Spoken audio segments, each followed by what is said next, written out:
Ready for it. Thrilled for it. Presenting Franks with Turbo Booster Jet Engine.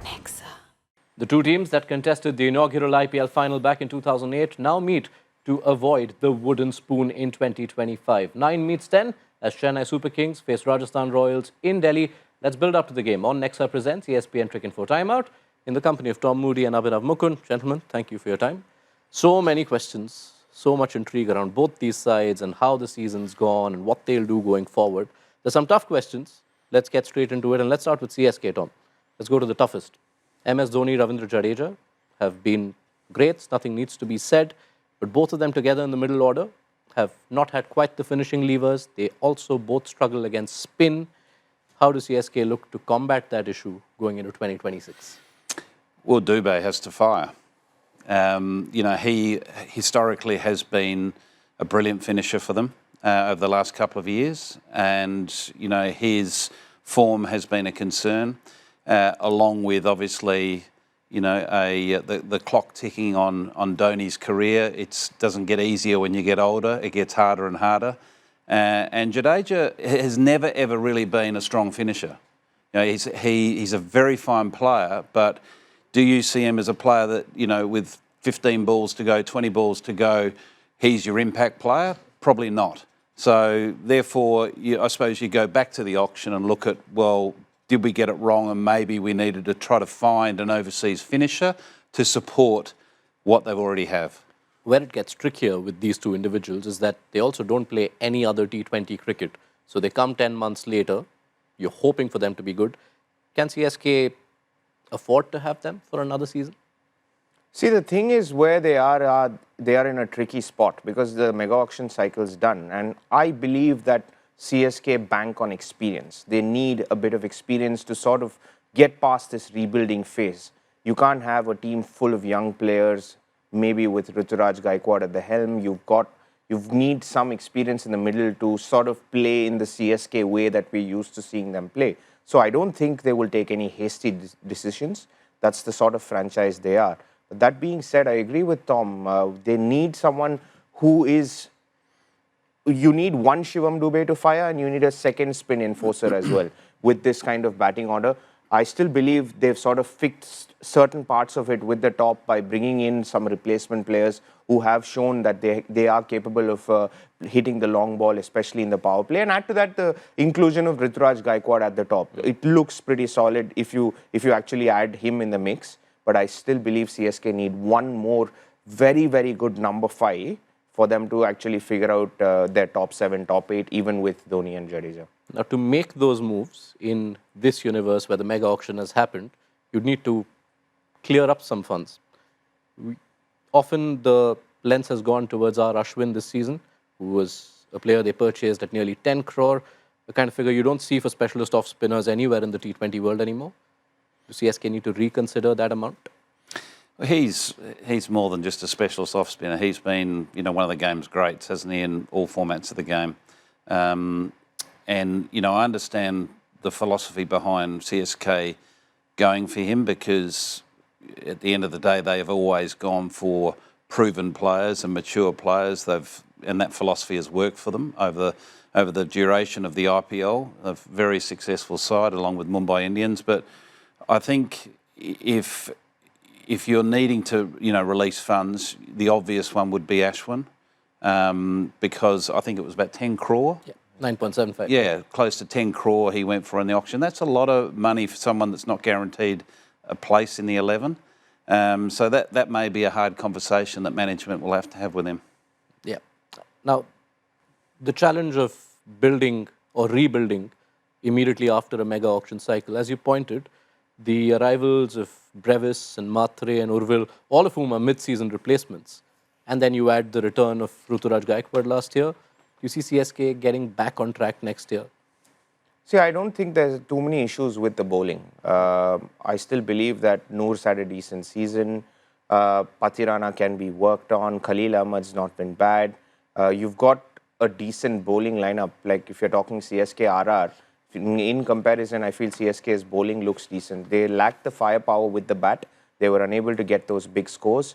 And maybe clear up some funds. If you're going to release Ashwin and maybe add Devin Conway to the mix, that straight away frees up about 15 crore of your purse, and that's big money in a mini auction. So you might end up picking one of those one of those Aussie all-rounders, English all-rounders. There's so many of them now who've become freelance. I don't want to name anyone unless they put their name in the auction. But there are a few who you could get, and that adds the firepower with both bat and ball for them and work their combination. Definitely, if you're not going to use Sam Curran and Jamie Overton, they're not big-priced players, but Conway, Rachin, Overton, and maybe just putting in their head Cam Green, maybe. You never know. Yeah, I don't think they need an all-rounder. I think they need more of a batting powerhouse at the position you're talking about, 5 or 6. Yeah.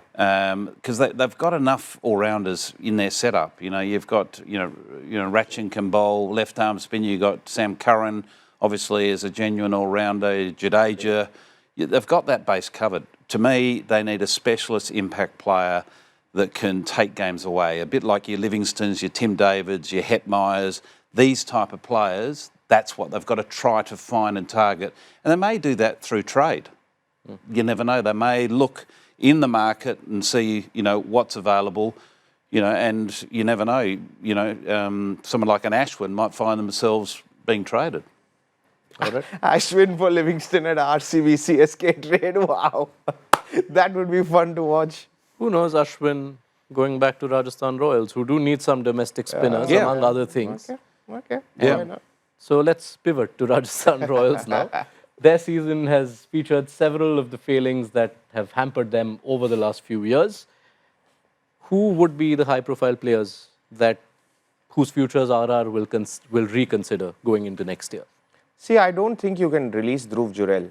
I know he's an expensive buy for 14 crores, but if you release him in the market, you're letting go of an Indian talent that you have sort of invested in. So the next option then becomes Shimran Hetmyer, who was purchased at 11 crore. Yeah. You need to figure out what you're going to do with Tushar Deshpande, who was also another expensive buy. They've figured out their replacements, but I'm not too sure about what they were thinking about when they were replacing these players. Is it a loyalty thing because they've picked Royals franchise players from around the world?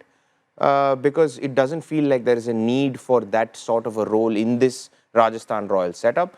Me personally, I would focus on the spin department, on the bowling, because I don't see too many issues with their batting. But right now, the focus hasn't been there for the Rajasthan Royals. Yeah, take that point up, Tom, because while CSK used their possible mid-season replacements to cover what they were lacking, some impetus at the top, Rajasthan, when the options presented itself, went very like for like with their replacements. Yeah, which was a little bit confusing because they did have an opportunity to mend a few holes, which a lot of teams did during this phase. I see, Nondra Burger, for instance, coming into their mix purely because they have question marks over Faruqi, I feel. So maybe that's what they're thinking long term. I'd rather have the 6'6" left arm fast bowler that that's got more upside than Faruqi, who's been around franchise cricket in the IPL for a few seasons now, but hasn't really nailed down his position. He's threatened at moments, but there's no consistency with that. Now, I think the last game was a classic example of his IPL career. It's just there's some good stuff, but there's also some stuff that has allowed the opposition to get away. And at the end of the day, when you're an overseas player, batter or bowler, you've got to be consistent with your performances, because that's what the franchise is leaning on you for. Is I want consistent runs, or I need consistent overs from you. And there's a few, and Faruqi's one of them, that's not providing that consistency. What's the biggest gap for them to plug out of all the problems we've discussed over the course of the season? It's their bowling. They've got an inexperienced bowling attack. I still don't mind their batting. I know people are saying that they haven't finished as well, but I feel they're giving 15, 20 runs more every single game above what's par for the course. We've seen that on multiple occasions. I cannot believe a team that gets to 70, 80 in a power play and then ends up losing the game. So I get that there is so much question marks in the middle order, but I still feel that You've got to bolster those bowling resources, especially spin. Why do you need to look overseas for spin options? We have a multitude of spinners in this country who have done exceptionally well, and I can name so many who have not been part of the IPL. You've got so many spinners around in the country. Free up that spot for another overseas. I couldn't agree more with Tom's point. If you've got 4 overseas, you have to be gun in this league, and you need to fix up that Indian spinner spot or spinner spot. Don't go with 2 overseas. And maybe then rebuild your team around it. What's a trade RR could consider making with CSK?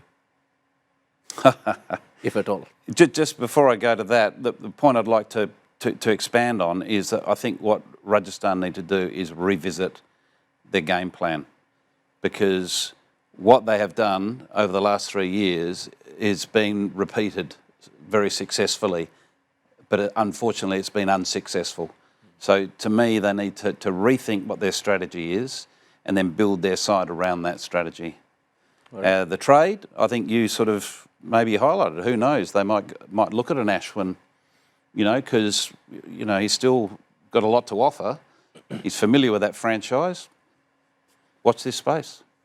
All right. Thank you, Abhinav, Tom, for your thoughts and your insights.